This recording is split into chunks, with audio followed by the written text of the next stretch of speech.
I'll sign it." Audra Pelletier said it the way she said most hard things, quietly, without flinching, with both hands flat on the table, so no one could see that they hadn't stopped trembling since her father had spoken the words that changed everything 2 days ago. Across from her, Jasper Dunfield sat with his hat resting on one knee, watching her with an expression she could not read. Her father stared at the floor. Her mother stood near the stove with her arms folded tight, holding herself together the way a person does when falling apart is not an option. The agreement lay between them on the kitchen table. She was 27 years old. She had never chosen this man. 3 days ago she hadn't known his name, and now she was signing her future to him so that the Pelletier homestead, the only thing her father had left in the world, wouldn't be seized for back taxes before the first frost. If this story already has your heart, you are exactly where you are supposed to be. Subscribe to Fated Love. Follow this story all the way to its end, and leave us a comment telling us which city you are watching from tonight. I want to know how far this has traveled. The morning her father told her, Audra had been marking schoolwork that no longer needed marking. The one-room schoolhouse in Dunmore Crossing had closed its doors 6 weeks earlier. The municipality had run dry of funding. The trustees had issued their apologies in a letter that said very little and meant everything. And she was still sitting at the kitchen table with a stack of arithmetic tests from children. She would not teach again, correcting them out of habit, because habit was the only thing holding her upright. Her father, Henri Pelletier, came in from the yard with his boots still muddy and his hat in both hands. That was the first sign. Henri Pelletier did not walk into his own house with muddy boots. When a man abandons the small courtesies he has maintained for 30 years, something serious has happened. "Sit down, Audra," he said. "I'm already sitting." He sat across from her and set his hat on the table between the arithmetic tests. Her mother, Suzanne, appeared in the doorway from the back room and did not come any closer. That was the second sign. "Jasper Dunfield came to see me yesterday," Henri said. Everyone in Dunmore Crossing knew the name Jasper Dunfield. They knew it the way you know a geographical feature, the way you know the foothills are west and the Chinook comes in January and changes everything overnight. He owned the largest cattle operation in the district.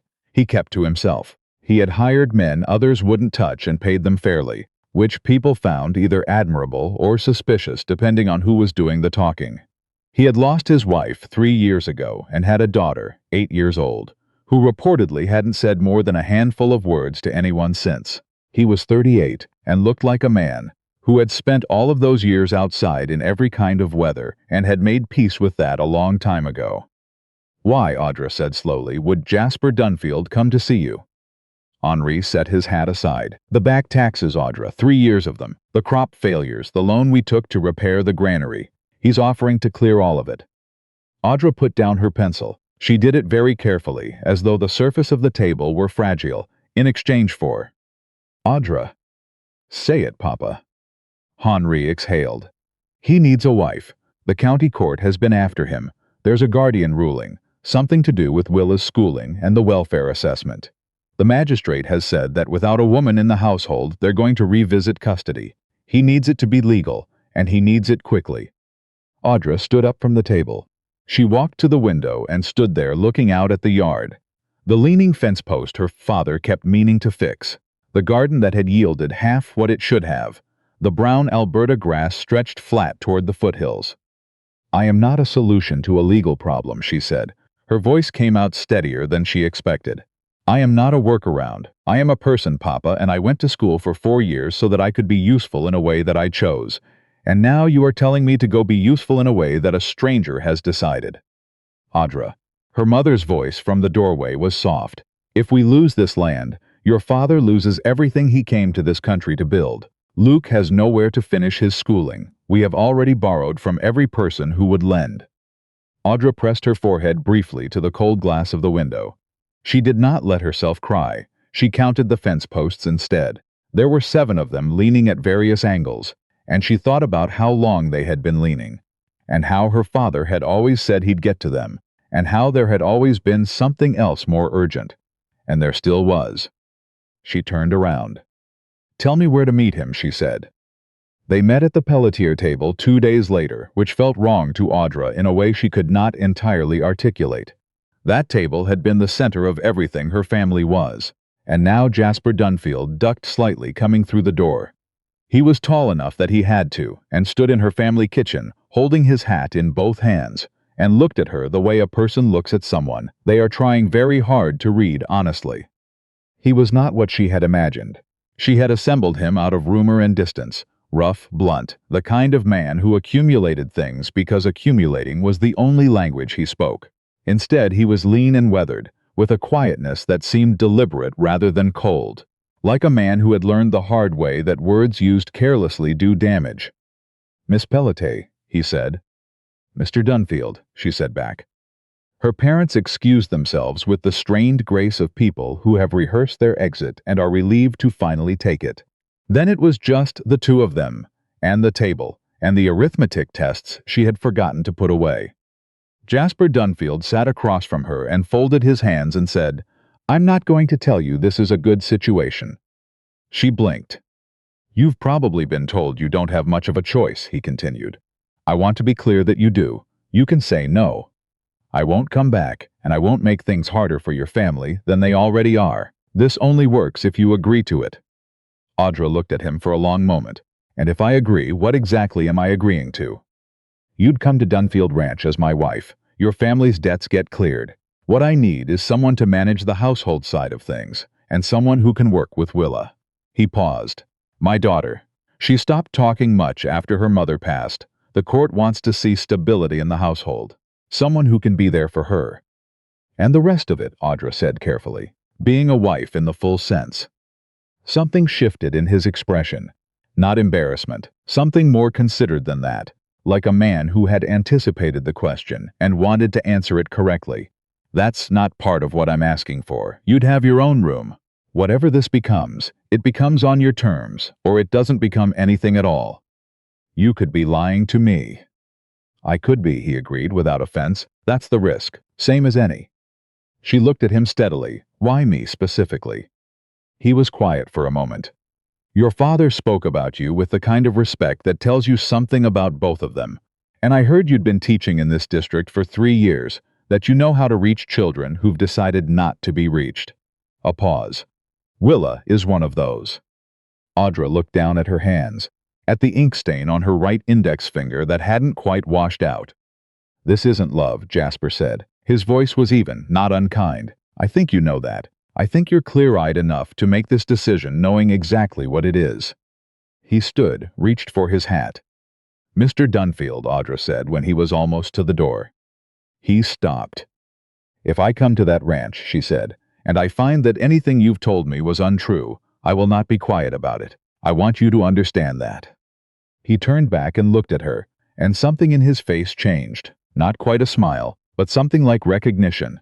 Like she had said something he respected. "Good," he said. "Don't lose that." She told her parents yes that evening. She said it the way you say a thing after the deciding is done, and what remains is simply the movement forward. Her father closed his eyes when she said it. Luke, her 16-year-old brother, didn't fully understand what was happening, which she thought might be a mercy. That night, alone in the room she had slept in since she was 4 years old, Audra allowed herself 1 hour to feel everything she was feeling. The grief, the anger, clean and precise, that a drought and debt and a world that offered women too few doors had brought her here. The fear of what came next. She let herself feel all of it, fully, because she knew herself well enough to know that suppressed things have a way of surfacing at the worst possible moments. Then she sat up, lit the lamp on her night table, and made a list of what she would need to bring with her. She was not going to Dunfield Ranch as someone's problem. She was going as a woman who had made a clear-eyed decision, and she would manage whatever came next with the same practicality she had applied to every hard thing before this. She mostly believed that. The wedding was a small thing. A justice of the peace, the Pelletier kitchen, Suzanne's good tablecloth on the table. Jasper wore a clean shirt. Audra wore the blue dress her mother had altered to fit, and pinned her dark hair up the way she wore it for school, because it felt like armor.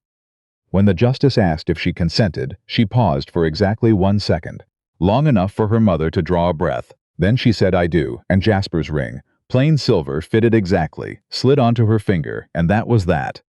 She shook her father's hand at the door because a hug would have undone her, and she had decided she was finished being undone. She climbed up onto the wagon seat beside Jasper Dunfield, her husband, a word that still sat strangely in her mind, and kept her eyes on the road.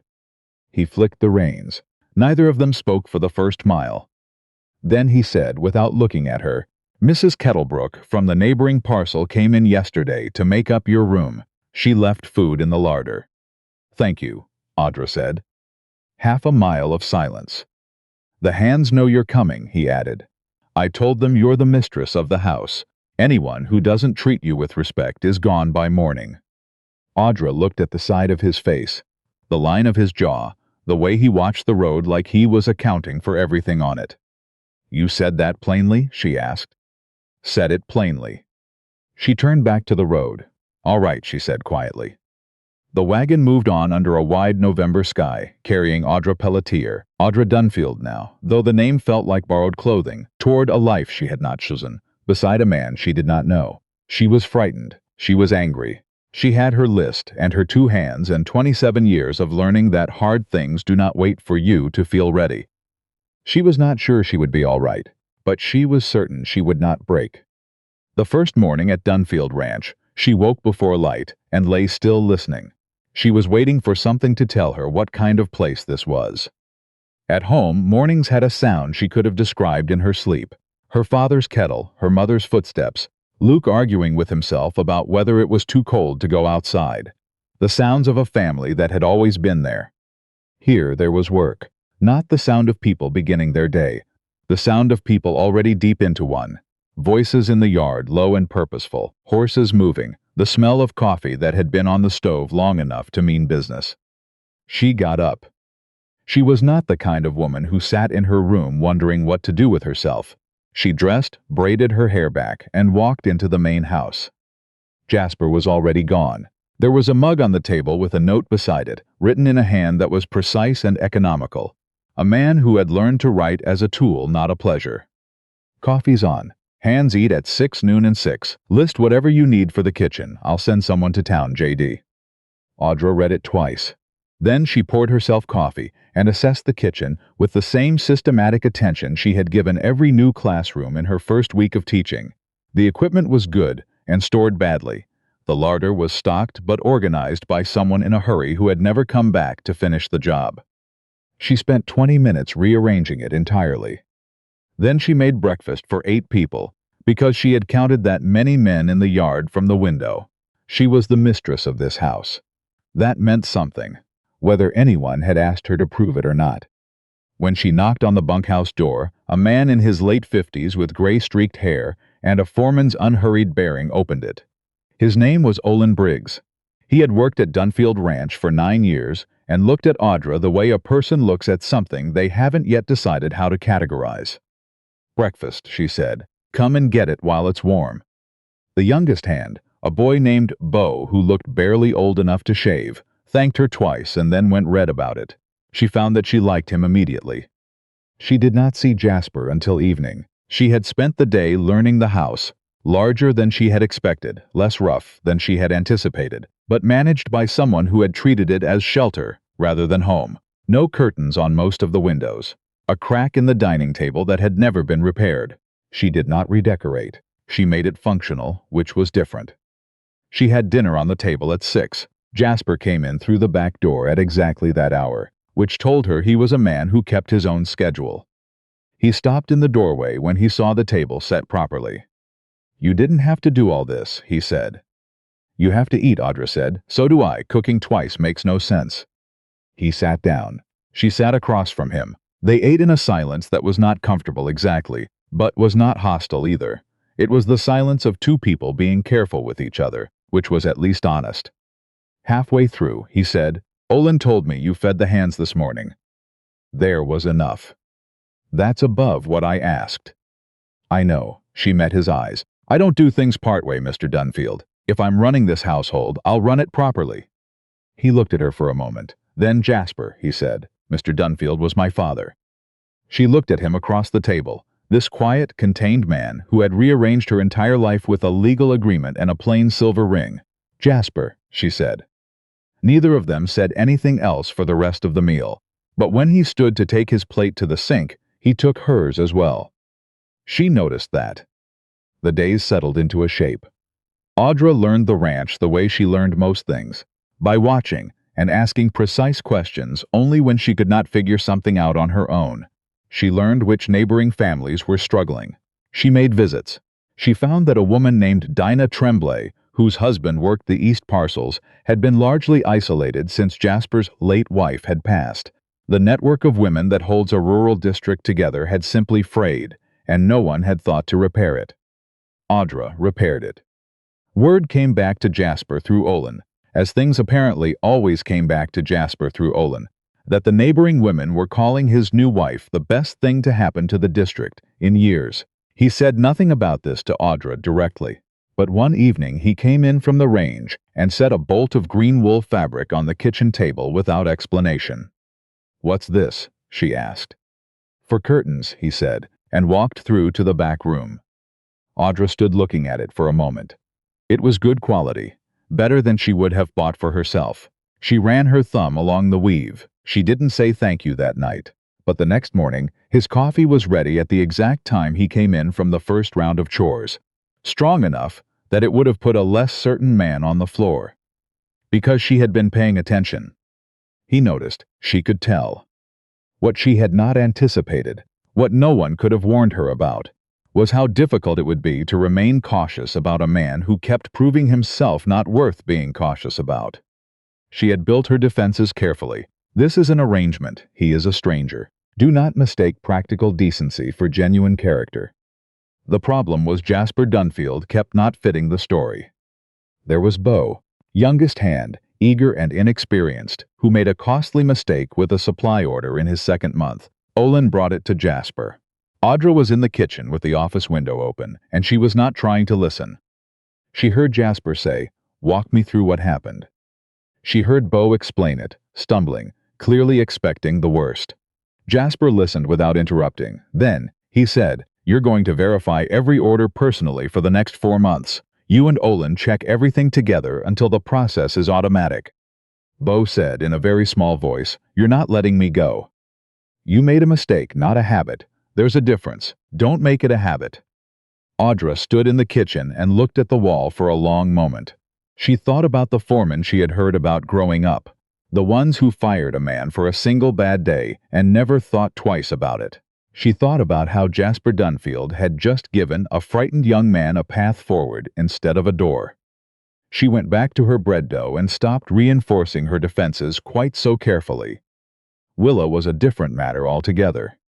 Jasper's daughter was 8 years old, small for her age, with her father's dark eyes and a quality of stillness that looked like wariness to people who didn't know children and like grief to people who did.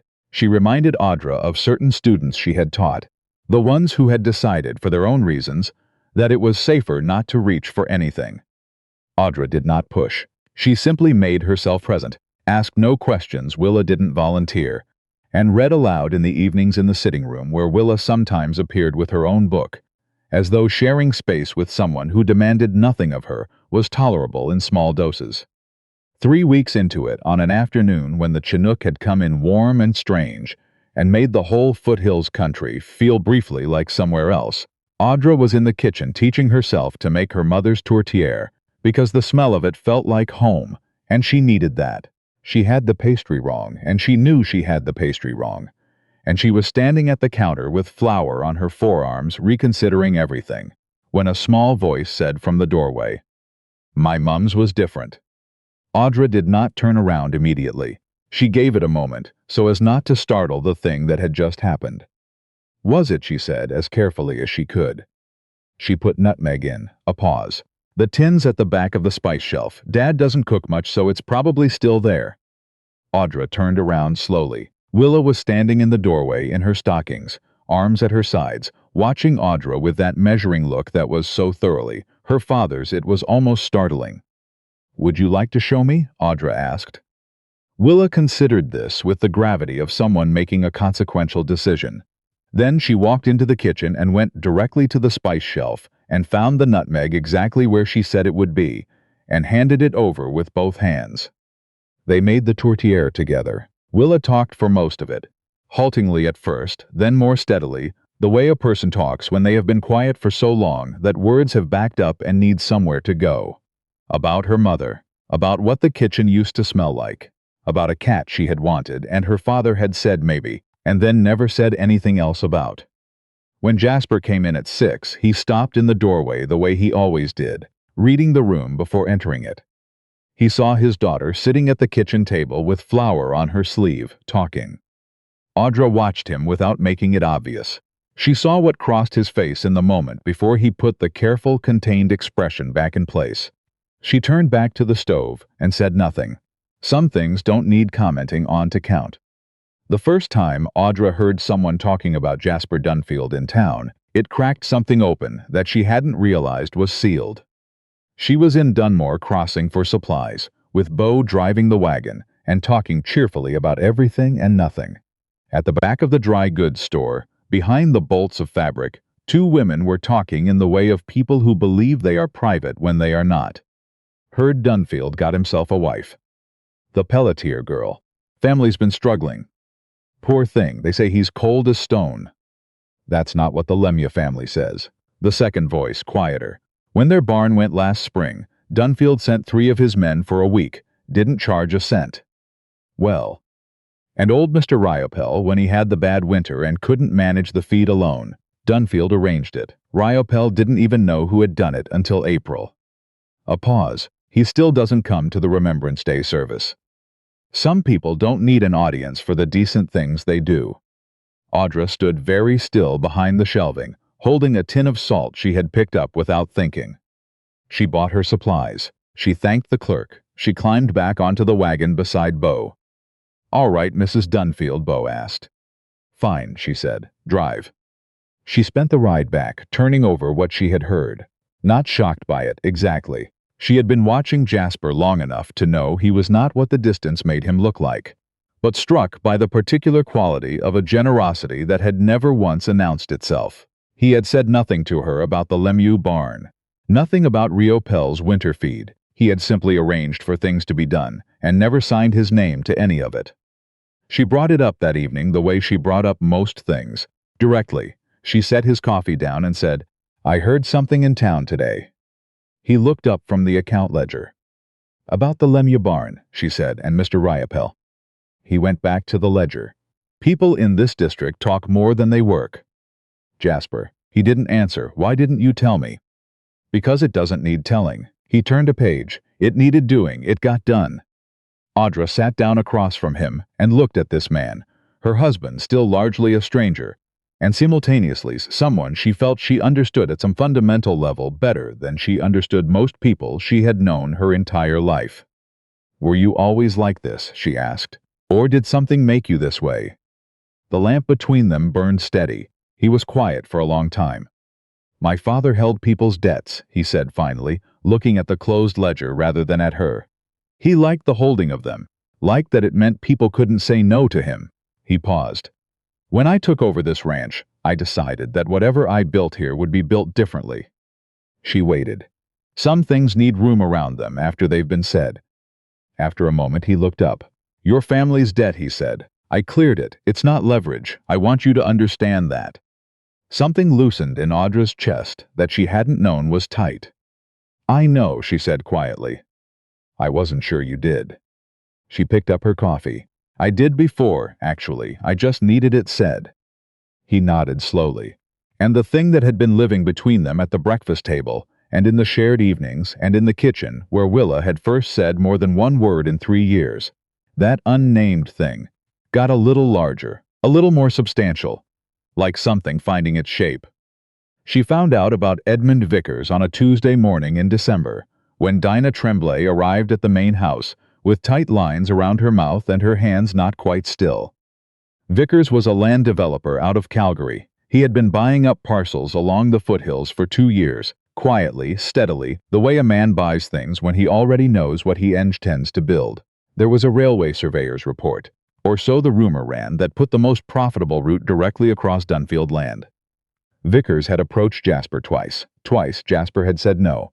Now Vickers was telling people in town that Jasper had forced the marriage, that Audra's family had been coerced, that she'd had no real choice. He's also been at the land titles office, Dinah said, asking about the original homestead filing. After Dinah left, Audra went to the office. She pulled out every property document in the cabinet. She sat at Jasper's desk and began to read. She was not entirely sure what she was looking for, but she was going to know these records better than anyone before dinner. When Jasper came in 2 hours later and found her surrounded by papers, he stopped completely. "What are you doing?" "Edmund Vickers has been looking at your land title documents," she said, and watched the stillness come over his face.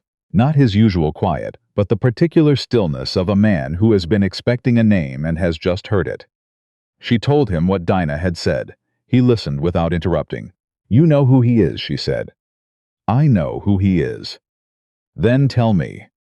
He pulled the chair across from her and sat down, and the fact that he did that, rather than taking the information and going to deal with it alone, the way she had watched him deal with everything, told her that something between them had genuinely changed. Vickers had wanted the western section of Dunfield land for 3 years. The railway survey put significant value on the creek access along that boundary. Jasper had refused twice, so Vickers had found another approach. "What are we looking for?" Audra asked. He leaned forward. "The original 1887 homestead filing. If there is any gap in the legal description, any ambiguity, Vickers could use it to challenge the title." "Is there one?" "I've never had reason to look that hard." She picked up the oldest document. "Then we look," she said. He stayed. She moved the lamp closer, and there in the office of Dunfield Ranch, with the December wind working at the shutters outside and the full weight of what was coming, still shapeless on the horizon, they bent over the same papers and started reading together. Not husband and wife exactly by that point, and not strangers either. Something harder to name than either. Something built quietly, day by day, out of shared breakfasts and a daughter who had found her voice again, and ledgers balanced by lamplight. Something that, if neither of them quite had words for it yet, was nonetheless already real. They worked until past midnight. It was Audra who found it. A discrepancy between the original survey description and an amended filing from 2 years later. A creek tributary referenced differently in each document. Between those two descriptions, depending on which a judge chose to credit, lay a strip of land along the western boundary that contained the water access Vickers needed. She set her finger on it and looked up. Jasper leaned forward and read it. "Read it again." "He knows," he said. "He's known for a while, I'd guess." Jasper looked at the amendment more carefully. The amended filing. Who registered this? She checked. The name meant nothing to her, but she watched it mean something to Jasper. "He worked at the titles office," Jasper said quietly. "He retired 18 months later. Vickers's business partner bought his house the following year." The room felt colder. "He didn't find a problem," Audra said. "He created one, and now Vickers is waiting for the right moment to use it. And the right moment is a custody situation, and a new wife, and a man who's supposed to be distracted." She looked at her husband, standing in lamplight with the full weight of a long and deliberate trap, closing around everything he had spent his life building, and she felt something she had not anticipated. Not fear. Anger, clean and specific and purposeful. "We need a solicitor," she said, "first thing tomorrow." He looked at her. "You said we." "Yes," she said, without hesitation and without explanation. He held her gaze for a moment that lasted long enough to mean something. Then he reached across and took half the documents and began organizing them alongside her. The solicitor, Mr. Gauthier, worked out of an office above the post office in Dunmore Crossing. He was 60 years old, had practiced in the district for decades, and had the quality of a man who had heard every kind of trouble and remained unimpressed by it. Audra liked him within the first minute. He read both documents twice, set them down, and said, "Well now." They filed a counterclaim that afternoon. They took the documents into Gauthier's care, and then Audra rode to the Lemuef farm, and the Riopel property, and 3 other families in the district whose names she had quietly gathered over months of visiting. She did not tell Jasper what she was doing until she came back. "Character witnesses," she said, handing her horse's reins to Beau. "Gauthier mentioned we should have them. We just hadn't pursued it." She looked at Jasper. "Vickers has been telling his version of who you are for months. It's time someone told the real one. He stared at her. "I'll be back by supper," she said, and turned her horse. She heard Olin say something behind her, and heard Jasper's response, and couldn't catch the words, but the tone of it was something she did not want to examine too closely while there was still work to do. The Lemieux family said yes before she finished asking. The Riopels were the same. By the end of the afternoon she had 4 families committed, and had collected along the way a story she had never heard before. About the winter Jasper had driven supplies 20 kilometers through a blizzard to reach an elderly couple who had no one else. He had never mentioned it. He would never have mentioned it. She rode home with the cold air of a December evening, turning the foothills purple, and felt something she recognized from years ago. From before the school closed, before the debt, before the wagon ride that had changed everything. She felt useful, not in the grinding, half-measure way of the past few years, but in the real way, the purposeful way, the way of a person who has found the place where what they are good at meets something that actually needs them. Jasper was waiting on the porch. "How many?" he asked. 4 families, possibly 5. She dismounted and he came forward and took her horse's bridle, and they stood close in the way that shared work and shared danger make people close. A different kind of close from any other. "Audra," he said. "Don't thank me," she said. "It's not finished yet." He shook his head slowly. "I wasn't going to thank you." He looked at her with that steady attention she had once read as coldness, and now understood as something entirely different. The careful regard of a man who meant everything, he noticed. "I was going to say I don't know what I did to deserve this." "Deserve what?" "You," he said simply, like the word was accurate and needed no decoration. She looked at him in the failing December light. This man who had come into her life like a sudden change of weather and turned out to be the steadiest thing in it. "You showed up," she said. "That's what you did. You were honest, and you didn't pretend to be something simpler than you are." She paused. "For most people, Jasper, that's everything." He was quiet for a long moment. Then he reached out and took her hand, and held it. Not as a precursor to anything, just held it the way a person holds something they are not ready to put down. She let him. The hearing was on a Thursday in January. The courthouse was fuller than Audra expected. Word had moved through the district the way things move in small places, faster than any reasonable means could account for. The Lemieux family was there, the Riopels. 3 others she had asked. Olin Briggs stood near the back in his good shirt. Beau was there too, uninvited, hat in hand, with the particular determination of someone who has decided they have something to say and intends to be present for the saying of it. Jasper saw Beau and stopped walking. Beau looked at the floor. "Figured you might need someone to speak to what kind of man you are," he said. "I've got something to say on that subject." "That helps," Jasper said. Vickers was already there, flanked by 2 solicitors from the city with the particular confidence of men paid to win. He looked at Audra when she came in with a professionally arranged expression. She looked back at him without any arrangement at all. Gauthier was brilliant. She had thought him capable. She hadn't understood the degree of it until she watched him build the case with the precision of a man constructing something that cannot be shaken. The original survey, the amended filing, the discrepancy, the title's office connection, and then, with deliberate weight, the letter they had found in Jasper's father's papers, a statement from the original surveyor, written in 1887, documenting that a man with significant land interests along the foothills route had attempted to introduce an error into the Dunfield boundary filing, and that the surveyor had refused and warned the elder Dunfield in writing. Vickers's solicitors objected twice. The magistrate overruled them both times. When Gauthier called Audra, she walked to the front with her shoulders level and her hands still, and she told the truth, all of it, without softening any part that was hard. The debt, her family's situation, the conversation at the Pelletier kitchen table, where Jasper had told her plainly that she could refuse, what he had said, that it was a business arrangement, that she would have her own room, that it worked only if she agreed.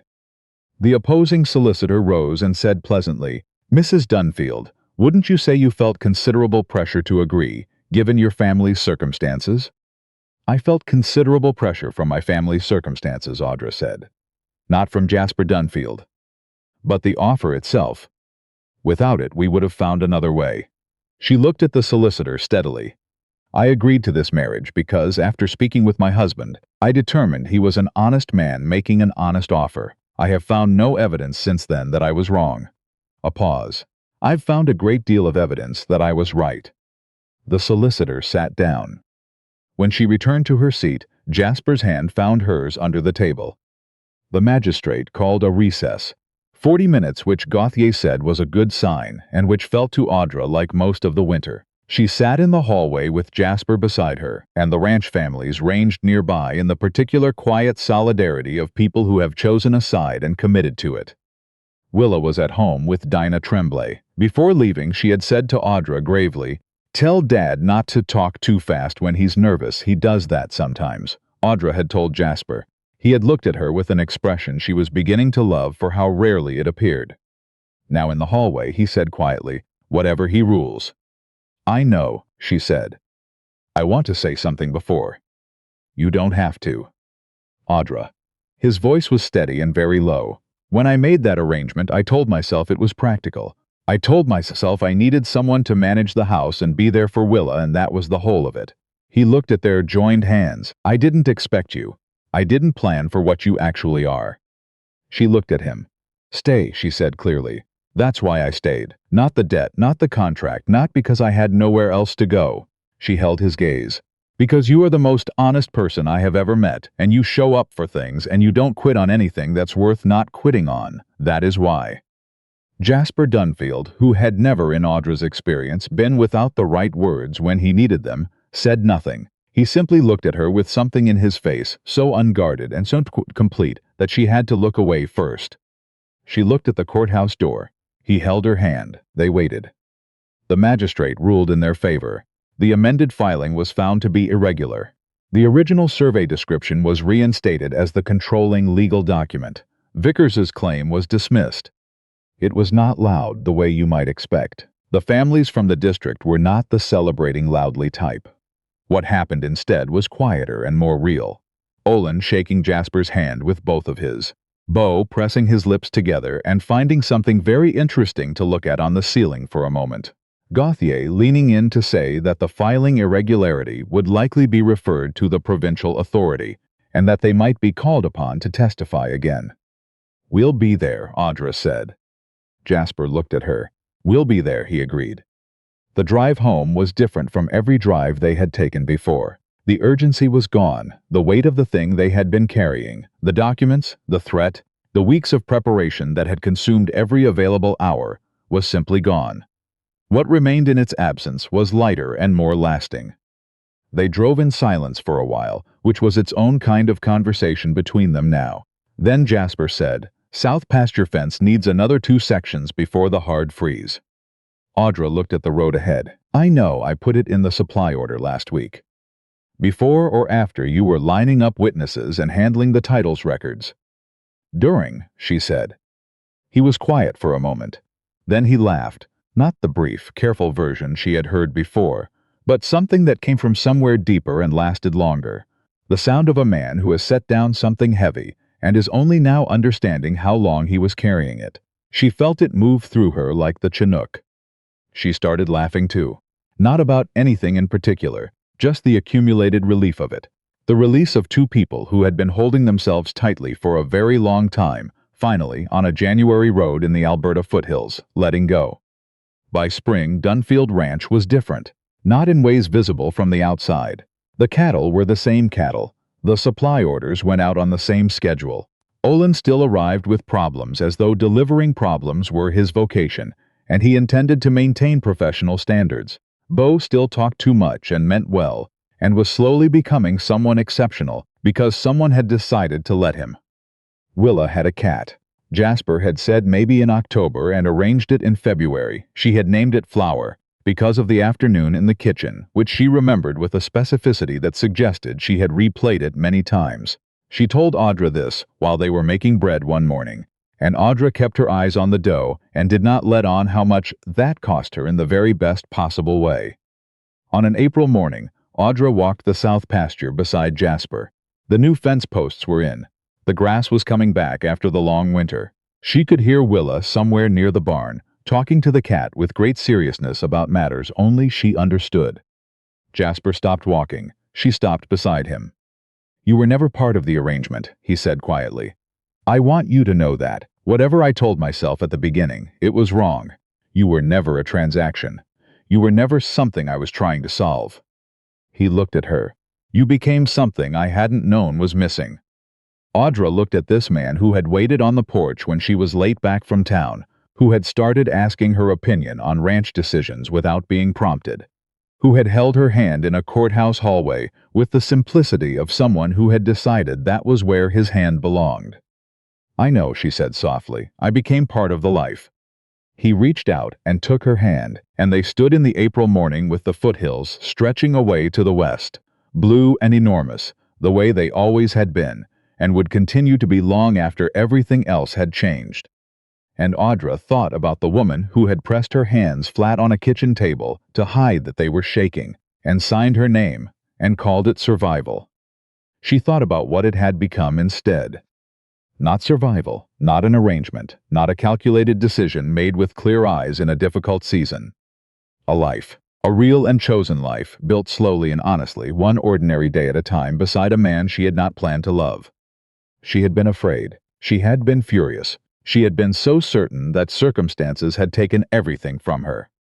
And on the other side of the fear, on the other side of the fury, on the other side of every hard morning, and every careful silence and every moment she had refused to break, she had found something no agreement could have guaranteed and no debt could have purchased.